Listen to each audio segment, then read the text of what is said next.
Hey everyone, I'm Joel Leschler, a producer from 2K Australia. Hi everyone, I'm James Lopez, producer at Gearbox Software. And we're here to show you a walkthrough of our E3 demo for Borderlands the Pre-Sequel. Hope you enjoy it. Alright, so we're actually going to be playing through as Wilhelm during this playthrough, and we're selecting his action skill now, which is his ability to spawn these two drones, Wolf and Saint. Wolf is an attacking drone, while Saint is more of a buffing regen drone. We're going to go down the Cyber Commando skill tree. This one's really cool because if fans remember Wilhelm from Borderlands 2, he was just a giant loader with a human head on top. But in this game, it's his origin story, and he starts out just as a man. But you have the ability by going down this skill tree to start turning him into that giant robot that he was in Borderlands 2. We're selecting the Power Fist skill here, and you'll see that they actually replaced his arm with this robotic one. This one's really cool because it'll deal extra melee damage, and you can actually attack enemies from further away. And if you look at the Shock Absorbers one, which replaces his leg with a robotic leg, this allows you to shoot and reload while you're sprinting, which can come in really handy. The Meteor Slam is also really useful because the butt stomp or ground pound or slam or whatever we're calling it today is really, really powerful in Borderlands the Pre-Sequel. When you're playing in low gravity, you're able to do this huge amount of damage when you slam down to the ground. And that's about all the skill points we can use right now, but we're pretty close to leveling up again. So when we do, we're going to show you the Vengeance Cannon, which is Wilhelm's capstone skill inside the Cyber Commando tree. Yeah. We have a look here, we actually just shot an air geyser, and when these are shot, they shoot out this oxygen which replenishes your Oz kit, but it also propels you up in the air.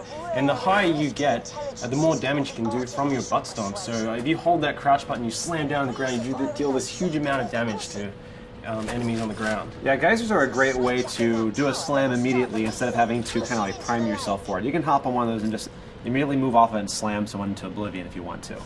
Here's another example of how the levels are informed by low gravity in Borderlands the Pre-Sequel. You're able to do these massive leaps and bounds, and really you have a lot more freedom as a player. The scope of travel has increased so much. And we're able to use the air boost by venting some oxygen. You're actually able to go even further by propelling yourself forward or even higher.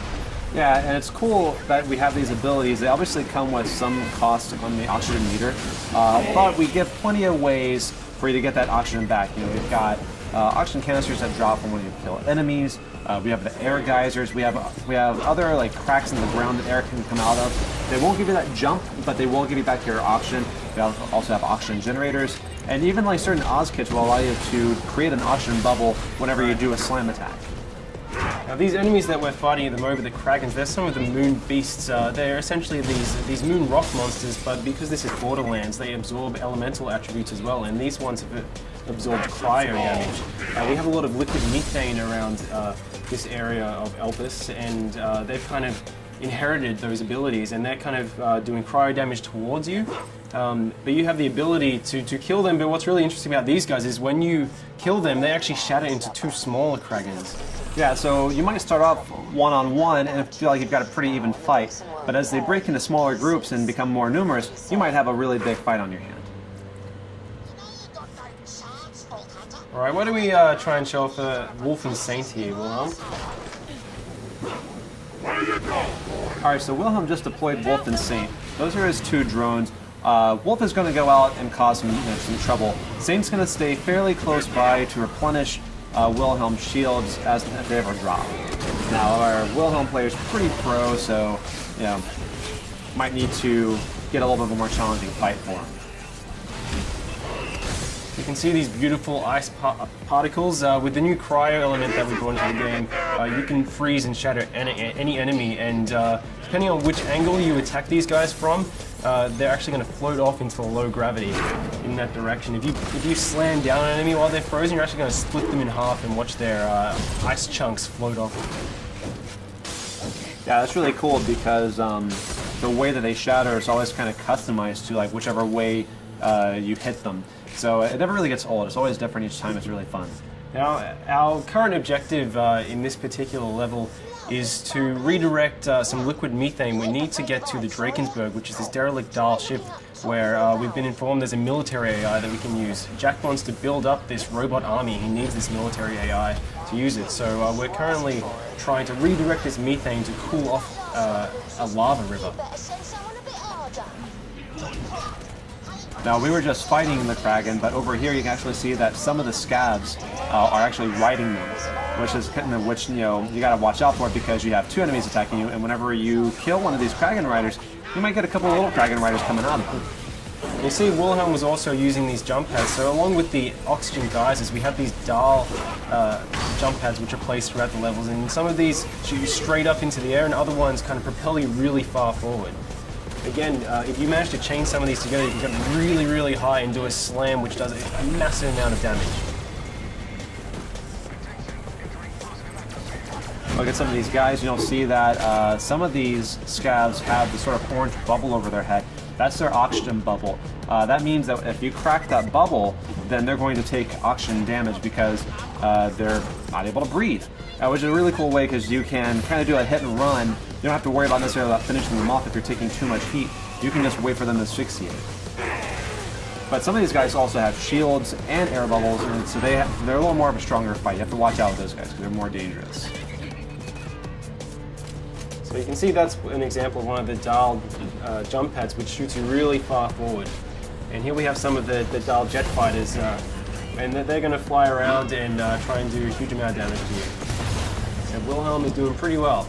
Yeah, that was a spot-on hit. That was really good. Oh no, but you fell off the side.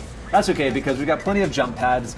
We have a lot more verticality in Borderlands now than we ever did before. So there's not necessarily any one way to get to this objective.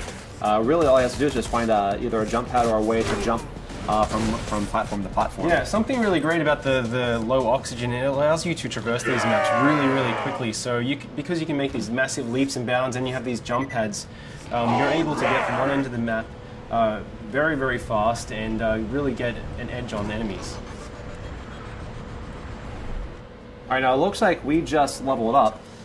So we're going to go and put that skill point in Vengeance Cannon. That's really interesting because if you take a certain amount of damage, Wilhelm responds with the Vengeance Cannon and can do a great amount of damage within a pretty generous period of time. You have about 30 seconds of action on this. It can come in really, really powerful when you're under the pump. Yeah.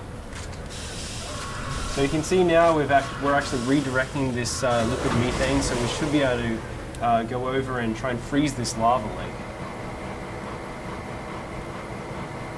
All right, so once this pipe connects, we actually have another route on how we can get to the next objective. You could just go down to the ground if you wanted to, but because of the verticality in the pre-sequel, we can actually continue along this path here. All you have to do is have the option to make the jump, and then you can actually run along this pipe here. So there's plenty of ways to explore this map and get pretty much to anywhere you need to get. Yeah, it's really cool as well. Our level designers have built the map so, especially when you're playing co-op, you can have each player, they can approach each of these sites from different angles. So we could have taken that pipe all the way along while Athena went down via the ground and went over to the via the jump pad.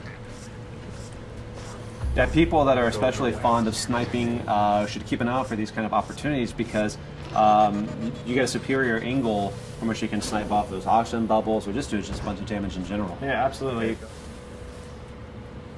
So we're going to continue along this way, and Athena's going to continue on the ground, and they're both getting that. She's going to jump across this chasm here, and we're going to get on to the next big fight.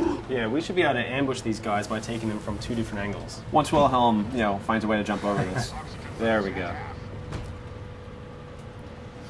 All right, so in this area here, we've got some jetpack scavs. We also have some guys that are on foot. You actually see a scav that Athena just killed just flying off in the distance. And he'll go on like that for quite some time. Yeah, if he still has any life left in him, he's getting pretty beautiful. Oh, yeah. Awesome. Oh, no. Athena's down. Hey, Wilhelm, why don't you go ahead and revive her using the oxygen? Yeah. So you kind of have these cool tactical decisions. You can revive your downed players faster with oxygen than if you just do it the normal way. But that obviously comes at a cost. But sometimes it's really good to get them in the fight faster. Beautiful. You can see we have these jetpack scabs, so all of the enemies on Elpis can take advantage of the low gravity just as much as you can. So if you're getting protection behind cover, they can actually jump over and stomp on you and invalidate your cover just like you can them. We really wanted this gravity system to go throughout every single feature in the game. Just did a pretty awesome butt stomp there. Yeah, that was solid. Here's some of our new vending machines that we're just kind of teasing as we run by them, but you can see more about them later on. All right, we're coming into the processing plant now. This is actually where you just directed the liquid methane to, and it's really important that you do this because we're going to use it to freeze a lava river so we can form a natural bridge we can cross over to the Drakensberg, which is in the next map. Now this has a lot of enemies in it. Definitely a good time to bring out Wolf and Saints. Yeah, try and use those jump pads to get a height advantage of the players as well. If you stomp down. He just shocked that scav when he did that ground pound because of his because of the Oz kit that he has. It's really cool because each Oz kit can have a variety of features on it. Some of them will do your basic oxygen extension, but some also add elemental attacks. Some will create oxygen bubbles whenever you do a slam. There's a lot of layers to them because it's really important to us that our gear be relevant and offer some really cool stuff. Obviously, these sort of varieties are really important to us. Whenever we added the ice elemental, this also is represented across all gear items. So you've got it in shields, you've got it in grenade mods, you've got it in guns, and we also have lasers. Lasers support all the elementals, so we've added even more bazillions of gear. Yeah, you can see right here we have an ice laser. So we're able to shoot this beam, this kind of freeze ray, and then we can do a butt stomp and hopefully shatter this guy. Getting close. Nearly. Uh-oh. Remember, the higher you get, the more damage you're going to do. So, very close. Can you just take out kill? Yeah. That's okay, though. It's always next time. So it looks like we cleared out the enemies here. Let's try and get that methane onto the lava river. Sir, I've got my best people working. It is Borderlands though, so you always have to loot. That's right. Let's take all of them over. Who the hell is Ninja. that? That is the 10-year-old boy we hired to help us. You're fired, John. You can see the Drakensberg out there in the distance, so that's our objective. We want to get to this crashed Dahl ship to get this military AI. Once we get that military AI, Jack can put into the loaders, which up until this point have been useless. They're just construction bots, basically. But once we put the AI in them, we'll be able to weaponize the loaders and reclaim Helios, which is the moonshot facility. I need you to dump the methane from the reservoirs into the lava. We'll create our own path by cooling it off. This is gonna be ace. The lake should be safe now. Let's get to the Drakensberg so you success. can find that Let's make our AI. way over to the Drakensberg. Lads, looks like we're going to have guests over. The kind the bosun wants dead as quickly as possible. Of course, will Borderlands be without a bunch of big baddies to have to fight? Yep, they just get bigger and bigger. I really like that he's an ice dragon, but he also has lava inside of him. Yeah, I see that all the time. Yeah, it makes sense. All right, guys, and that's our E3 demo. We hope you enjoyed seeing it. Please stay tuned for more pre-sequel news.